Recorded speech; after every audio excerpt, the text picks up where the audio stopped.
La nuera dice que la suegra tiene demencia. El médico descubre que la envenenaban. Así empezaron a caer las piezas de una casa que por fuera parecía impecable, donde todo relucía y nada coincidía con lo que había en el interior. La mansión en el barrio acomodado tenía un jardín pulcro, un portón con timbre nuevo y una placa de bronce junto a la puerta que anunciaba el apellido con orgullo. Dentro, las paredes guardaban fotografías enmarcadas de generaciones que sonreían en blanco y negro. En una de ellas, una mujer de mirada firme sostenía la misma jarra de porcelana que ahora reposaba sobre la mesa de la cocina. Esa jarra era, para quienes la conocían, el último resto de una vida que insistía en existir entre muebles que crujían de memoria. Laura Lacerda, la señora de la casa, se movía por el salón con la lentitud de quien mide cada paso para no perder el equilibrio. Había días en los que su mirada navegaba sin puerto, y otros en los que reconocía el nombre de su hijo con claridad. Sus manos, antes expertas en amasar y coser, ahora tropezaban con los cubiertos, dejaban caer las cucharas y se cerraban en el aire sobre nada. Ricardo la visitaba con regularidad, pero la vida lo hacía esperar. Entrevistas, reuniones, promesas de volver después. Vanessa, su nuera, hablaba con la voz suave de quien domina el arte de apagar incendios antes de que nadie los note. Siempre impecable, siempre lista con una palabra que deslizaba la culpa fuera de la casa. «Es la edad, cariño», decía Vanessa en el comedor con una sonrisa que no alcanzaba los ojos. «Son cosas que pasan. No te preocupes, mamá, yo me encargo». Para cualquier visitante casual, esa frase cerraba la escena. Para Dalva, la empleada que venía cada mañana con su bolsa de pan y su delantal planchado, la frase era un enigma que crujía. Ella había aprendido a moverse en la casa con la discreción de quien sabe que observa sin ser vista. Dalva conocía los atajos de los pasillos, los horarios de la humedad en la cocina, el escondite de los remedios en la alacena. Y por más que su trabajo fuera limpiar y cocinar, su mirada se había convertido en un detector de pequeñas anomalías. Una cucharilla distinta, un vaso colocado fuera de sitio, la sopa demasiado salada un martes y más blanda el jueves. Las señales comenzaron como ruido. La señora rechazaba el desayuno. Su respuesta a una pregunta era un hilo que se rompía. Un paquete de medicamentos que meses antes estaba ordenado, aparecía disperso en la repisa. Vanessa sonreía y lo justificaba todo con la misma palabra: demencia. Era una palabra que cerraba bocas, que invitaba a la lástima en lugar de a la sospecha. Demencia era la explicación que permitía a todos volver a sus rutinas sin mirar demasiado. Pero Dalva miraba. Observaba la servilleta húmeda que alguien cambiaba con cuidado. Observaba cómo Vanessa, cuando servía la sopa, se inclinaba un instante demasiado largo sobre la taza de la señora. Observaba la manera en que Ricardo, a cada visita, apresuraba las despedidas. Parecía que su amor por la madre se habituaba a la distancia, y que su confianza en Vanessa era casi automática. Ella había renunciado a su carrera para dedicarse al hogar, había renunciado a lo que fuera necesario para demostrar sacrificio. Ese sacrificio, para muchos, era la mejor defensa. Una tarde, después de que Laura dejara su merienda intacta y se quedara mirando hacia la ventana sin ver el jardín, Dalva sintió una punzada de urgencia que no supo nombrar. Se acercó con cuidado, recogió la taza con guantes que llevaba para fregar, y notó un sabor metálico en el borde. No era un gusto que pudiera explicar con facilidad. Era un temblor en el paladar que le dio vueltas al estómago. Guardó la taza en el fregadero y, por primera vez, su observación dejó de ser solo mirada para convertirse en sospecha. Las sospechas, en una casa donde la apariencia lo es todo, son peligrosas. Dalva sabía muy bien que no bastaba consentir, necesitaba prueba, y en la era en la que la mayoría llevaba una cámara en el bolsillo, la prueba estaba a mano. Lo que siguió fue un acto pequeño y tembloroso, pero decisivo. En una noche en que la casa dormía en rituales y luces nocturnas, Dalva tomó su teléfono y lo encendió. Se paró en el umbral de la cocina con la cámara lista, y esperó. La rutina de Vanessa era casi ceremonial. Preparaba todo con precisión, revisaba los frascos, sonreía a la señora, justificaba la falta de apetito, ajustaba las dosis de cariño. Dalva se quedó inmóvil, con el pulso bajo control. vio cómo Vanessa tomó un frasco transparente de la alacena. No tenía etiqueta, era solo un frasco pequeño con una pipeta. Lo acercó a la taza de la señora y dejó caer unas gotas que se perdieron como lágrimas. Se inclinó, como si para confirmar que la taza quedara impermeable al accidente. Lo hizo con la misma naturalidad que alguien añade sal a una sopa. Dalva grabó cada movimiento, y cuando Vanessa salió de la cocina, ella fingió buscar algo en la alacena como si nada hubiera pasado. Al reproducir el video en la penumbra de su cuarto, Dalva sintió la certeza filtrarse como agua en una grieta. No era un juicio moral inmediato, era la evidencia de que alguien, dentro de esa casa, estaba usando pequeños actos para alterar la vida de otra. La lente del teléfono no mentía. 2 gotas claras que nadie más había visto. Un acto repetido. Una sonrisa que se congelaba en la pantalla. Dalva tenía miedo. No por ella, aunque el riesgo de perder el empleo era real, sino por la señora que muchos ya habían declarado perdida por su edad. Sabía que si hablaba sin pruebas, la palabra de Vanessa, pulida y habitual, pesaría más que la suya. Sabía que el poder hace arrogante la memoria y que la reputación actúa como escudo. Pero también sabía que guardar silencio era complicidad. La daga diminuta de la decisión la atravesó de una vez. Lo mostraría a alguien que tuviera poder para actuar. Su primer nombre fue Ricardo. El encuentro con Ricardo no fue teatral. Él estaba acostumbrado a delegar las crisis, a confiar en la racionalidad de los que estaban cerca de la madre. Cuando Dalva le mostró el video, su primera reacción fue el ruido de la negación. Un gesto, una respiración que cerró temporalmente sus sospechas. No quiso creer que Vanessa, madre de sus hijos, mujer usada por la casa para contener las rupturas, sonrisa eficiente, pudiera ser la autora de algo tan vil. No puede ser, murmuró Ricardo. Tú la conoces, Dalva. Siempre ha sido cariñosa. Ella cuida a mi madre. Yo también la conocía, dijo Dalva, con la voz clavada en la noche. Pero mira esto, no puedo mentir. Ella, mira lo que hizo. El video se reprodujo otra vez sobre la pantalla, con el sonido casi apagado, solo el movimiento y la certeza. Ricardo lo vio, y la negación empezó a agrietarse. Había cosas que no encajaban. Las gotas, la mirada de la señora después de beber, el silencio de Vanessa cuando la casa no miraba. Pero por más que la sospecha se formara, el miedo a lo que venía después también pesaba. El escándalo, la división de la familia, la posibilidad de que todo fuera un malentendido, y la imagen perfecta que habían construido se desmoronara. Dalva le sugirió discreción, que no dijera nada sin consultar a un médico, que si Ricardo quería creerla, lo hiciera primero por su madre, no por un video. Ricardo, entre amor y culpa, decidió entonces llevar a la señora al consultorio de su médico de confianza, el doctor Marcos. No quería un escándalo sin base, quería respuestas, y si había algo que la ciencia pudiera mostrar, que así fuera. El consultorio del doctor Marcos olía a libro nuevo y desinfectante. Era un espacio donde las palabras se medían y donde las certezas buscaban pruebas. El médico era hombre de manos cálidas y mirada metódica. Conocía a Laura desde hacía años, la había seguido por achaques que la edad propuso, y por exámenes que mostraban un envejecimiento natural. Pero la diferencia entre lo natural y lo forzado no siempre se ve a simple vista. Tenía el deber de investigar. Las primeras pruebas de rutina no arrojaron la explicación que Vanessa había dictado con firmeza. Los resultados mostraban un cuadro extraño. La confusión de la señora no coincidía con el patrón típico de una demencia avanzada. Había picos y valles en su estado de alerta que cantaban a manipulación externa. Dr. Marcos pidió análisis más específicos, no para señalar culpables, sino para entender lo que el organismo podía contar. Sin nombres, sin juicios, el laboratorio devolvió cifras que hablaban de alteraciones. No era suficiente para incriminar, pero sí era suficiente para encender una alarma.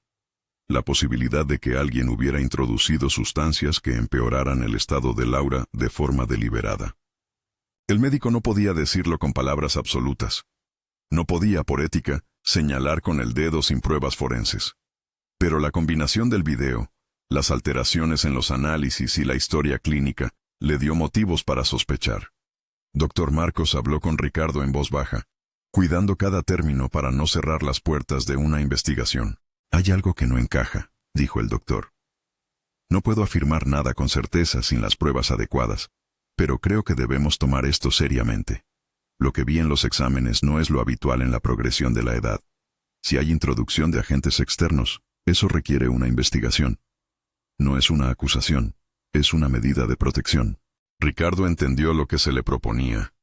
Llevar la evidencia a la policía significaría abrir un proceso. Significaría, además, hacer pública una posibilidad que haría temblar la reputación de Vanessa y pondría a su familia bajo una luz que nadie desearía.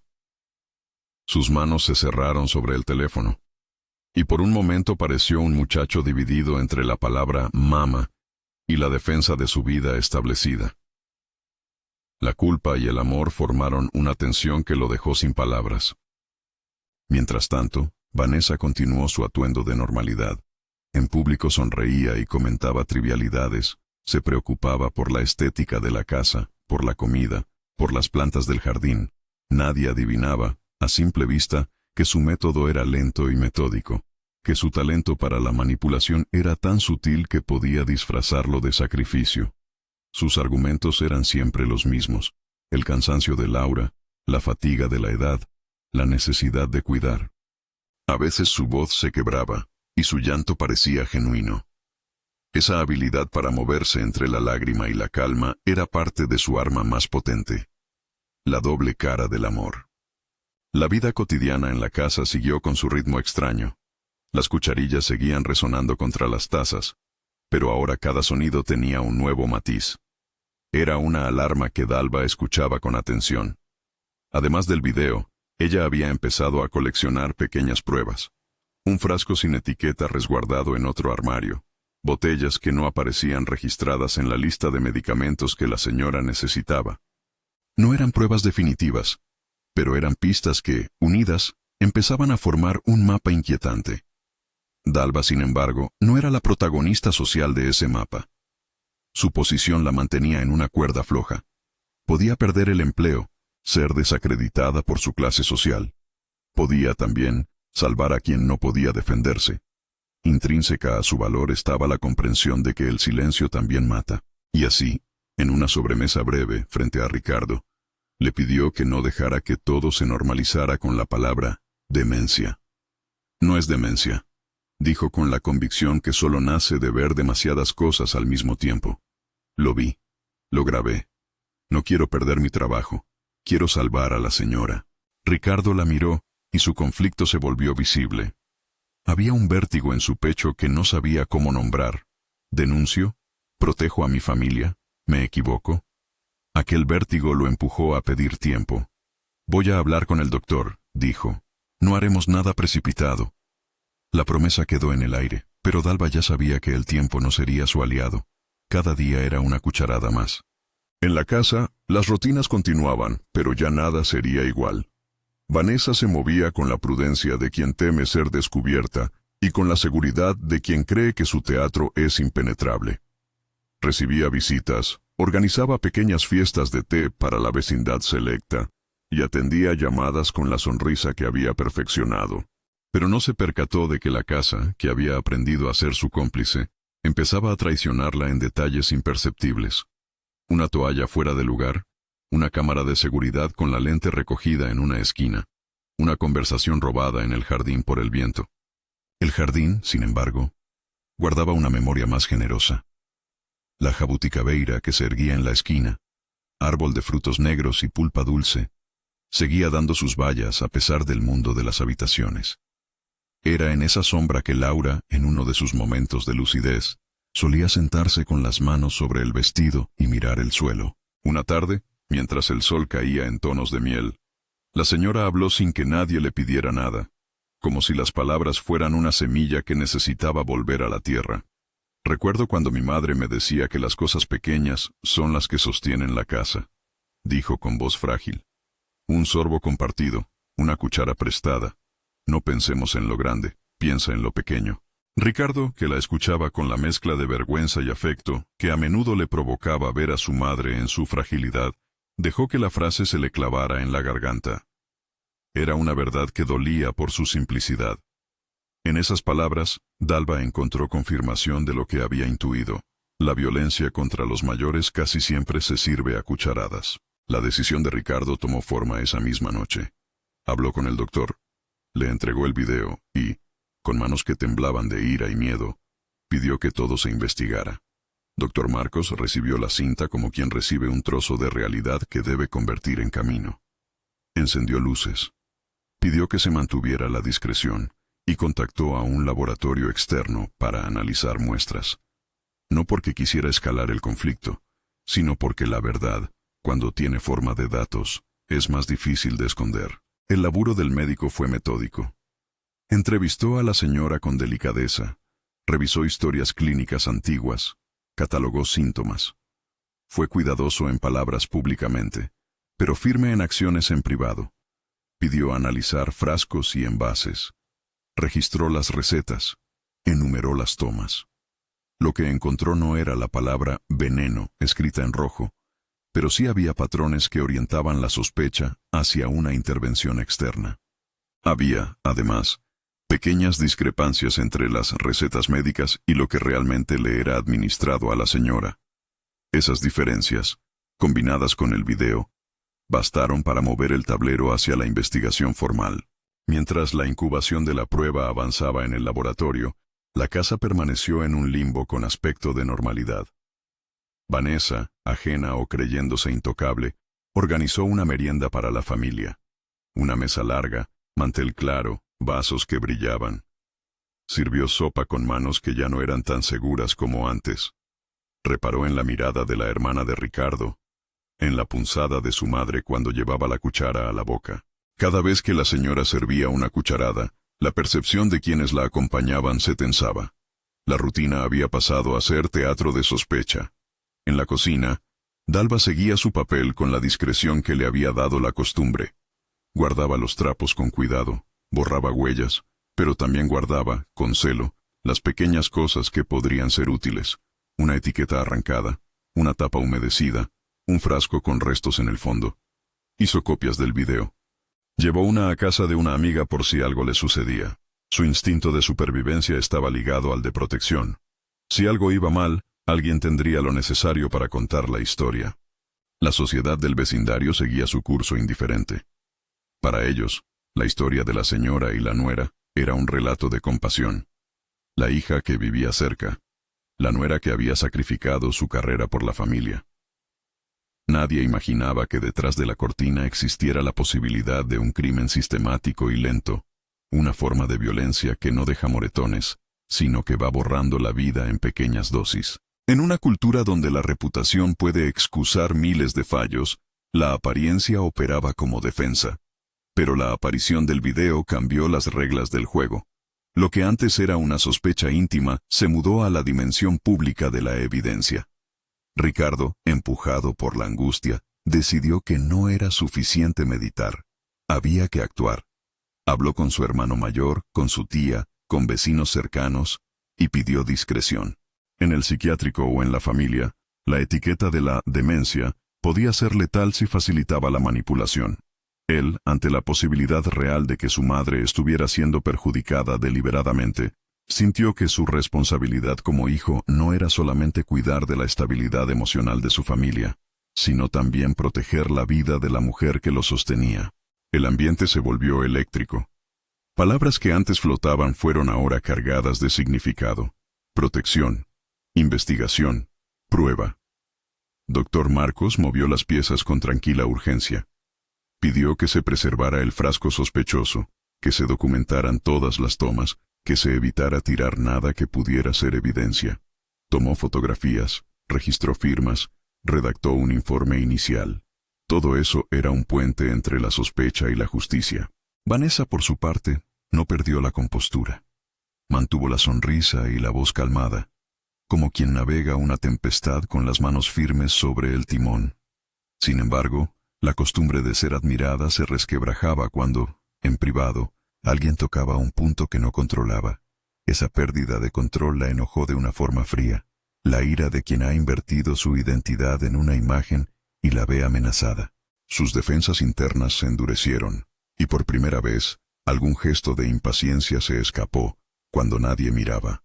En el siguiente movimiento de la historia, la evidencia recayó en las manos de quienes podían transformar sospecha en acción concreta: la policía.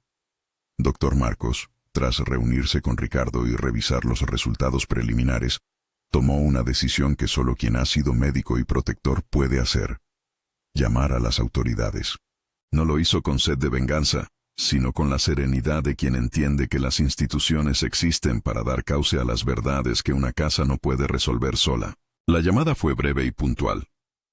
Un oficial tomado de la comisaría de la zona acudió con papeleo en mano, con la formalidad que impone la ley y la gravedad que exige una investigación.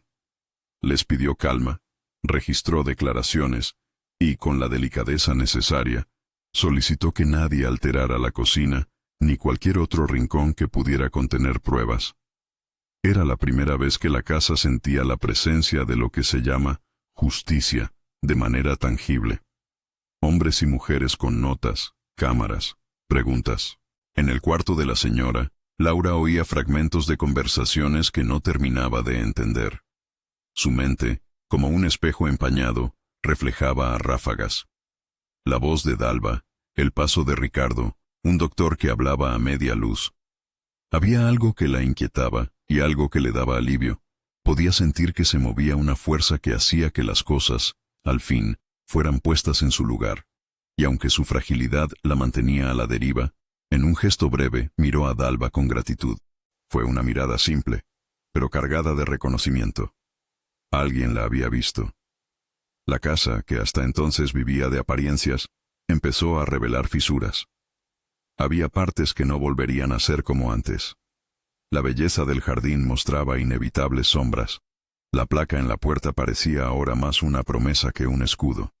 Y las sonrisas ya no bastaban para ocultar la verdad. Para muchas personas, la revelación de la sospecha, la pinche idea de que una nuera podía estar dañando a su suegra a cucharadas, era un sacudón capaz de detonar el mundo familiar.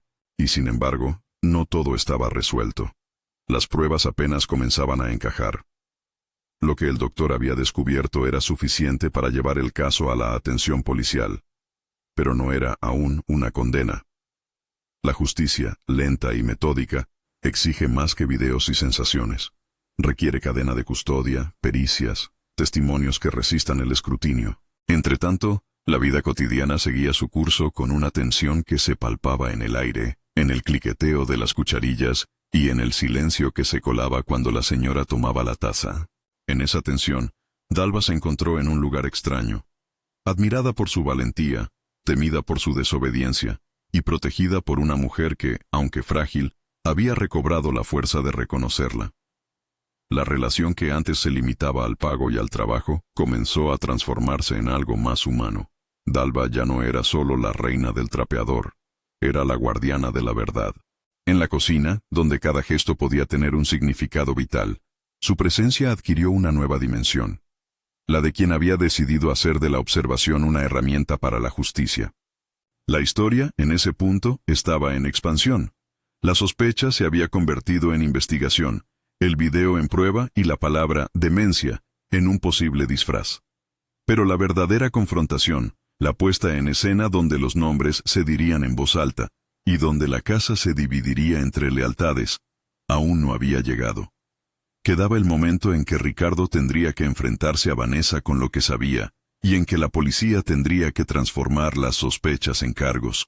Quedaba también la parte más frágil, la recuperación de Laura, que dependería de cuidados que ya no podrían ser solo palabras. Mientras la noche cerraba sobre la casa y la jabuticabeira lanzaba su perfume de fruta madura, alguien dejó una cuchara sobre la mesa con más fuerza de la necesaria. El sonido, sencillo, fue un martillo. Fue la señal de que algo estaba por romperse. ¿Quién tendría el coraje de alzar la voz? ¿Quién pondría el peso de la verdad sobre la balanza? En ese cruce de preguntas la historia se detuvo apenas un instante para tomar impulso. Si conoces algo parecido o tienes una historia que contar, escribe luz en los comentarios. No para exponer, sino para iluminar. La casa necesitaba testigos, la verdad, compañía. La noche en la que alguien dejó la cuchara con más fuerza de la necesaria Fue también la noche en que la casa dejó de ser un escenario inmutable.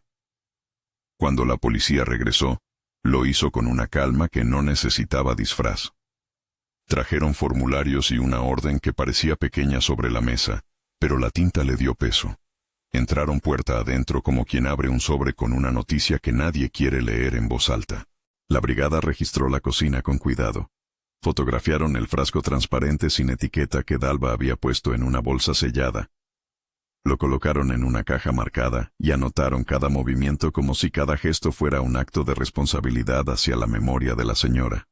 La etiqueta física, la fecha, la hora, las iniciales de quien la entregó, era una manera de evitar que la casa volviera a tragarse la verdad. Nadie tiró nada. Nadie movió una cucharilla sin dejar constancia. En ese pequeño protocolo, la normalidad volvió a ser posible. Vanessa permaneció en la sala, con la postura de quien sostiene un argumento bien practicado. Hablaba con voz contenida, mirando a la policía con la precisión de quien cree que las buenas palabras sirven como cortina. Sus manos estaban impecables, sus uñas, recién hechas, parecían un accesorio más en su defensa. No gritó. No hizo una escena. Eso ya era calculado. Conocía el valor de la moderación en el teatro de la inocencia. Ricardo la miró con los ojos hinchados por la tensión. Había sido él quien había pedido la intervención del doctor, y él había autorizado que la policía entrara. Sentía que con cada paso que daba hacia la acción, estaba traicionando una parte de su vida que se había construido alrededor de la estabilidad familiar. Pero en el fondo, la primera fidelidad que necesitaba rescatar era la de su madre. Su cuerpo estaba exhausto por la culpa. Sus manos, siempre tan seguras, temblaban ahora al dejar que la justicia hiciera su trabajo. El doctor Marcos habló poco en público. Su voz era la de quien teme convertir los hechos en sentencia. Pero cuando explicó lo que había visto en los exámenes, todos escucharon. Habló de alteraciones inespecíficas que concordaban con la presencia de agentes externos. Dijo que algunas pruebas mostraban rastros que no eran parte del tratamiento habitual, sin dar nombres ni diagnósticos precipitados. Fue suficiente para que la fiscalía pidiera detener el frasco para pericia. Fue suficiente para que el caso tuviera un pulso. La investigación no fue un acto de un solo día. Hubo reuniones, protocolo de custodia, declaraciones bajo juramento. Dalva rindió la suya con la boca seca, recordando cada detalle de la grabación. El movimiento de la pipeta, la inclinación de Vanessa, la expresión tenue de Laura después de beber. Explicó por qué no había reaccionado antes. Miedo al descrédito, a perder el trabajo, a que su palabra se anulara entre la protección que una familia puede ofrecer a sí misma. Su testimonio fue preciso, sencillo y firme. No buscó justicia para ella. Solo pidió cuidado para la mujer a la que servía. En las horas que siguieron, la casa principal se convirtió en un teatro de preguntas silenciosas. Vecinas que hasta entonces hablaban de fiestas y cortes de pelo se acercaron con una curiosidad que apenas disimulaba su sorpresa. Hubo miradas que antes acompañaban el saludo con complacencia, ahora llenas de extrañeza. La placa de bronce en la puerta, que una vez ostentó con orgullo el apellido, ahora reflejaba la lluvia más que el orgullo. El jardinero dejó de venir por algunos días. La familia prefería manejar las cosas internamente. Mientras la investigación seguía su curso, Vanessa intentó armar su defensa por adelantado. Llamó a familiares con voces trabajadas, recordó sacrificios pasados, contó anécdotas de cuidado con una retórica de quien teme perder la narración de su propia vida. En reuniones informales, sugirió que todo había sido un malentendido, que las medicinas a veces hacen eso, que la vejez es traicionera. Las palabras demencia y desorientación volverían a aparecer en su boca con la intención de cerrar la discusión. Pero había algo que no sabía manipular. La evidencia acumulada. El video, las fotos, el informe del doctor y la cadena de custodia del frasco empezaron a formar un hilo que no era fácil de romper. Además, apareció un testigo inesperado, el farmacéutico que atendía la farmacia donde se surtían algunos de los productos que la señora consumía. No ofreció nombres de sustancias ni recetas técnicas. Dio una declaración prudente. En su experiencia, ciertos preparados con gotas que alteran la vigilia pueden producir somnolencia y confusión, sobre todo en pacientes mayores. No habló de venenos. Habló de efectos que, en términos médicos, pueden agravar la debilidad. Su testimonio no dio la sentencia, pero reforzó la hipótesis de una intervención externa. Cuando las pruebas técnicas llegaron del laboratorio, su lenguaje fue técnico pero claro en sus límites. Se describieron trazas y metabolitos no esperados en el tratamiento habitual, sustancia no identificada, de modo que la Fiscalía pidió estudios complementarios. Las pericias no dieron conclusiones rápidas. Los análisis tardaron, y la casa quedó pendiendo de la espera. Fue en ese intervalo donde las tensiones humanas se mostraron en su crudeza. Llamadas que no se contestaban, mensajes borrados, miradas que buscaban compasión, y la dificultad de sostener la cotidianeidad frente a la posibilidad de un crimen cotidiano. La presión mediática fue mínima. La familia prefirió mantener la discreción. Pero la verdad, cuando ha empezado a abrirse paso, no se frena por puertas cerradas. En el vecindario se empezaron a escuchar versiones que antes nadie se atrevía a decir. Alguien comentó que había sentido una sensación extraña en una de las meriendas. Otras personas recordaron que Vanessa siempre se mostraba demasiado protectora con la casa. Esas pequeñas observaciones, que antes hubieran sido chismes, ahora eran piezas que encajaban en un rompecabezas. El momento de la confrontación llegó, como siempre llega, cuando la voluntad de no mirar se vuelve insoportable. Ricardo organizó una comida en la que invitó a su madre, a Vanessa y a algunos familiares cercanos. Quería hacerlo de manera discreta. Quería escuchar las reacciones. Quería ver si era posible una reparación sin más ruina. Pero la tensión ya había hecho una grieta en la mesa. Nadie fue capaz de hablar con ligereza. Las cucharas sonaron con una cadencia nueva. Cada sonido pesaba. Ricardo colocó el teléfono sobre la servilleta y, sin alzar la voz, puso a reproducir el video.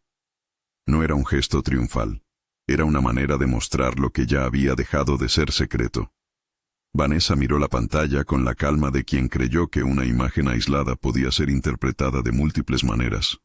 Su defensa fue la de siempre: sutilezas, vacilaciones, minimizar y luego victimizarse. Dijo que todo era un malentendido, que la señora se confundía sola, que Dalva había interpretado mal. Intentó apelar al afecto, recordó cumpleaños pasados y lloró con la naturalidad de quien ha practicado sus sollozos frente a un espejo. Pero entonces, algo sucedió que nadie esperaba. Laura, con la fragilidad que ya la acompañaba, levantó la vista con la lentitud de quien pone orden en su memoria. Sus manos, que a veces parecían flotar en el aire sin anclar, se posaron en la mesa con firmeza. Miró a Vanessa con una claridad que bordeaba lo doloroso. No era una escena de venganza. Era una frase corta, íntima y fulminante. «Tú no me cuidabas», dijo Laura con voz áspera, la misma que había usado para regañar una vida entera. «Me diste sorbos para apagarme». El silencio que siguió fue más pesado que cualquier grito. Las palabras no buscaban la destrucción, buscaban nombrar. Ese nombre hizo algo en Ricardo. Provocó una ruptura que no se curaría solo con explicaciones. Su pecho se abrió y por primera vez hubo un reconocimiento completo del engaño. La policía, que ya tenía suficientes indicios para actuar, se presentó nuevamente. Esta vez vinieron con una orden de detención preventiva basada en la evidencia acumulada. Vanessa se resistió. No fue la resistencia de quien se sabe inocente. Fue la de quien ve su construcción social desmoronarse. Intentó negociar. Ofreció explicaciones que sonaban a teatro. Llamó a familiares que vinieron a conversar, a abogados que trataron de modular la tempestad. Pero en los papeles y en la cadena de pruebas, la historia de las gotas repetidas, de la manipulación paulatina, se defendía por sí misma. Los días que siguieron a la detención fueron una mezcla de alivio y duelo. Alivio porque la figura de la agresora estaba ahora lejos del día a día de la casa.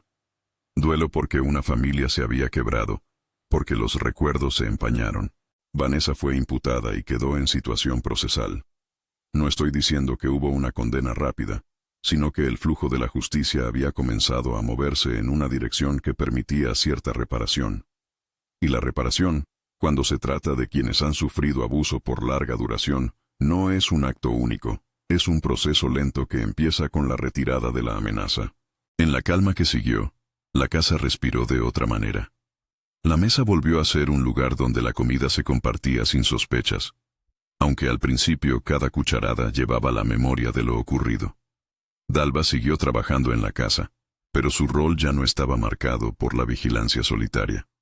Fue invitada por Ricardo a comer en la cocina y, poco a poco, su presencia se transformó en la de una persona reconocida más allá del empleo. No se trató de una celebración, fue la formalización de un agradecimiento. Ricardo, con gestos torpes por la culpa, le ofreció un papel aún cuando sabía que la justicia no se paga solo con palabras. Laura comenzó una recuperación que no fue lineal. Hubo días de lucidez, días de cansancio, noches largas en las que la memoria jugaba a esconderse. Pero con el tiempo se observó una diferencia tangible. El apetito regresó en pequeñas porciones, las manos recuperaron la firmeza para sostener el pan. Su mirada encontró un rumbo cuando alguien le hablaba con paciencia. El doctor Marcos ajustó los tratamientos, y lo que antes parecía un declive inexorable, empezó a mostrar altibajos favorables. No hubo un milagro, hubo cuidados, constancia, y la ausencia de lo que la dañaba. La familia decidió, con cautela, reparar simbólicamente lo que se había roto. Se removió la placa de la puerta por iniciativa de Ricardo, no como acto de vergüenza, sino como promesa de empezar de nuevo sin esconder sombras. Colocaron una nueva placa en la entrada con una inscripción más humilde: Casa de Laura Lacerda. Aquí se cuida la verdad. Fue un gesto pequeño, pero lo hicieron con la intención de que la casa no volviera a ser un escudo para las mentiras. La jabuticabeira, el árbol del jardín, fue podado y con cuidado volvieron a sembrar algunos arbustos cerca de la entrada. Pequeños actos de restauración que buscaban alinear la apariencia con la realidad. El proceso judicial continuó su curso. Hubo audiencias y peritajes, testimonios que retumbaron en la sala donde se juzgan hechos humanos. Vanessa se defendió con la estrategia de quien intenta confundir la frontera entre cuidado y daño. La fiscalía presentó la evidencia, el video, las declaraciones, los análisis. No estoy narrando una sentencia irrevocable aquí. La justicia humana no es siempre absoluta ni perfecta. Pero el caso sirvió para algo que la familia había aprendido a valorar: la posibilidad de que la verdad, aunque tardía, encuentre su cauce y la víctima reciba la protección que necesitaba. En la intimidad de la casa, Ricardo empezó a reconstruir su relación con su madre. El primer gesto fue práctico. Él dejó de delegar totalmente el cuidado y empezó a compartir las responsabilidades cotidianas. No lo hizo con grandilocuencia, sino con pequeñas acciones. Preparar el té en las mañanas, acompañarla a consultas, escuchar historias antiguas que Laura repetía con una insistencia que ahora parecía amable. En esos minutos, ambos fueron recomponiendo un lazo que, aunque marcado por el dolor, todavía tenía lugar para la ternura. Dalva, que al principio solo tenía la gratitud de la señora, recibió un reconocimiento más público. La familia le ofreció un contrato mejor, un aumento y la posibilidad de tomar días libres para descansar. Más que eso, le ofrecieron sitio en la mesa como una persona querida. Ella, con la naturalidad de quien no buscó recompensas, aceptó con prudencia. No era una celebración, era la restauración de la dignidad. En los ojos de Laura, Dalva encontró siempre un lugar para la gratitud. En una de las tardes, la señora la llamó y con la fuerza de su voz, le dijo: «Gracias por no mirar para otro lado». Eso bastó para que Dalva sintiera que su riesgo había valido la pena. La vecindad, que al principio se mostró desconcertada, empezó a hablar de lo sucedido con menos rumor y más prudencia. Algunos reconocieron que habían sido cómplices de la apariencia. Otros se acercaron con historias propias sobre silencios que habían permitido abusos. La casa se convirtió en una especie de espejo para el barrio. Obligó a pensar que la vida pulcra no siempre es sinónimo de bondad. El jardín, por su parte, fue un lugar de curación. Laura tomó la costumbre de salir una vez al día y sentarse bajo la jabuticabeira. El árbol, con sus frutos oscuros y su sombra amable, fue cómplice del regreso de pequeñas rutinas. Dalva le llevaba té. Ricardo leía en voz alta y a veces la familia se reunía para escuchar a Laura recordar el pasado con una lucidez que aparecía como regalo. En una tarde de sol, Laura se animó a amasar algo simple, un pan pequeño que compartió con quienes estaban más cerca. El gesto, más que gastronómico, fue simbólico. En el acto de romper y compartir el pan había una reparación. Con el tiempo, la casa fue encontrando su ritmo sin la presencia opresora que antes existía. No todo volvió a ser igual, porque las marcas quedan, pero la vida mostró que, cuando la verdad se defiende, las cosas pueden recomponerse. Ricardo aprendió a no delegar la afectividad en otros y a reconocer sus propias omisiones. Dalva descubrió que su voz, aunque antes tenue, podía transformar destinos. Laura, por su parte, recobró una parte de su autonomía que la familia se comprometió a cuidar con nuevas prácticas, revisiones médicas más frecuentes, lista clara de medicamentos y personas autorizadas para administrar tratamientos. No era un control absoluto, era una defensa tenue y cuidada contra lo que había ocurrido. Con el paso de los meses, llegaron audiencias y la noticia del proceso ocupó páginas. No es necesario entrar en los tecnicismos de la ley, pero sí decir que hubo consecuencias para Vanessa. La investigación avanzó y ella enfrentó la posibilidad de responsabilidad penal por poner en peligro la vida de alguien bajo su cuidado. La respuesta judicial fue un paso para que la comunidad aprendiera que los delitos contra personas mayores no quedan impunes cuando hay valentía y pruebas. No digo que la justicia lo resuelva todo, pero sí que existe la posibilidad de que los hechos reciban la atención que merecen. En la casa, la reparación simbólica tuvo otro gesto. Instalaron un pequeño mural en el hall con una frase que Laura eligió. Aquí se cuida con mirada atenta. No era un monumento al pasado doloroso, sino un recordatorio para quienes entraran. No permitiremos que la apariencia sustituya el cuidado verdadero. Al lado, la familia colocó una placa dedicada a Dalva, no por heroísmo, sino como reconocimiento a la persona que tuvo la valentía de mirar. La recuperación afectiva fue lenta y no exenta de encuentros difíciles. Ricardo tuvo que pedir perdón muchas veces, no solo con palabras, sino con actos que mostraran cambio. La familia, que se fracturó en la crisis, empezó a buscar rutas para recomponer la confianza. Hubo conversaciones largas y dolorosas, veces en las que la verdad fue difícil de aceptar, otras en las que la comprensión abrió la puerta a la reparación. No fue un cierre instantáneo, sino un trabajo cotidiano. Laura vivió sus días recuperando sabores y recuerdos. A veces la memoria le jugaba malas pasadas, pero en esos instantes siempre había alguien dispuesto a sostenerla. Hubo tardes en las que cantaba canciones antiguas, otras en las que miraba el álbum de fotos y contaba historias que, aún repetidas, dejaban una huella en quienes la escuchaban. En una de esas tardes, tomó la mano de Dalva y con un gesto simple la llamó por su nombre. Dalva, siéntate. Fue una petición humilde que dijo más que cualquier ceremonia. En la cocina, la cazuela volvió a hervir con la calma de quien sabe que la comida también cura. Antes de que la historia quedara completamente cerrada sobre sí misma, la familia tomó una decisión práctica.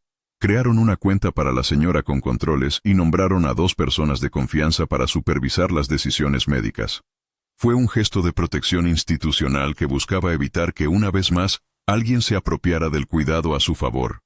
No era una sanción eterna a nadie. Era un aprendizaje institucional.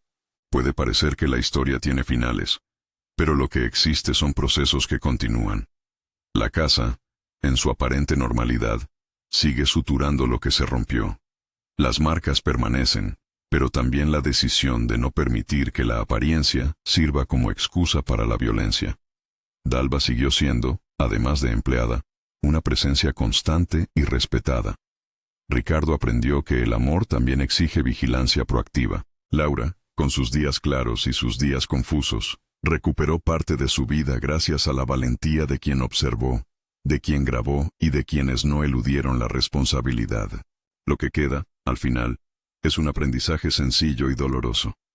Muchas injusticias se cometen en lo cotidiano, en el silencio, en la costumbre de interpretar la fragilidad como destino. A veces, la diferencia entre la vida y la desaparición se da por el gesto de alguien que decide no callar. No es heroísmo grandilocuente, es una secuencia de actos pequeños que, en su conjunto, salvan. Si esta historia te movió, Compártela para que más personas recuerden la importancia de escuchar a quienes cuidan y de prestar atención a lo que parece insignificante. Suscríbete para escuchar más relatos que iluminan verdades escondidas. Y si en tu vida existe alguien mayor que depende de otros, pregúntale hoy cómo se siente. A veces una pregunta salva más que 1000 explicaciones.